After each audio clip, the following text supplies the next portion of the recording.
afternoon, everyone. Welcome to our first mini vlog about our store. Yung name ng store namin is Fars 2379 Online Shop, which is actually Fars stands for the letters of our names, my name, my husband's name, and our kids' name. Okay, so for today's video, I'm going to share you about our store na kapag ganitong oras, around 12:30 ng tanghali hanggang 5 o'clock, ayan, hindi kami makapag-open kasi direct na direct yung araw. And what will happen is, mabibilad yung mga ballpen. So, yung mga customers namin dito sa village namin, usually, tumatawag lang sila kapag bibili, and welcome naman, and ina-assist naman namin sila kahit sarado yung store. Talagang ayoko lang siyang buksan kapag mainit kasi mabibilad nga yung mga paninda namin. So sayang naman pag nabilad siya sa init, and then masasayang lang. So bakit namin pinili yung ganitong business? Tapos dito pa sa loob ng village. Kasi po, unang-una is wala siyang expiration date. Hindi siya mabilis, hindi siya masisira agad. Fast moving siya kapag may pasok. Sometimes, like ngayon, 1 week na walang pasok.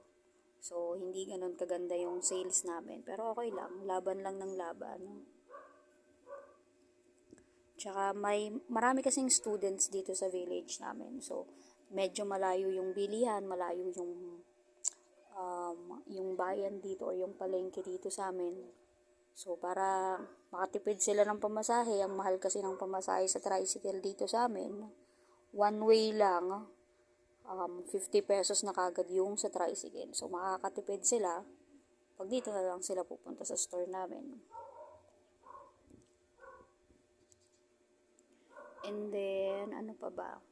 If you have your questions about this kind of business, comment lang po kayo, and we will try our best para ma-accommodate or ma-answer yung questions nyo about this kind of business.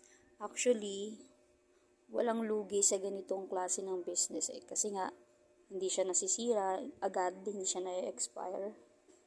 Mabilis siyang ibenta. And then,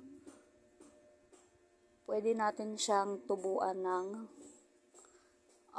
double the price, or sometimes triple the price pa siya. So, yan lang muna for today's video, guys.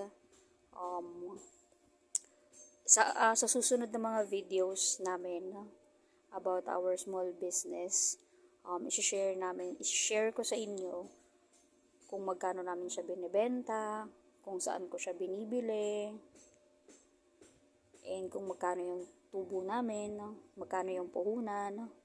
So, comment lang kayo kung meron kayong gustong malaman about this kind of business. Thanks for watching. Have a great day. Bye!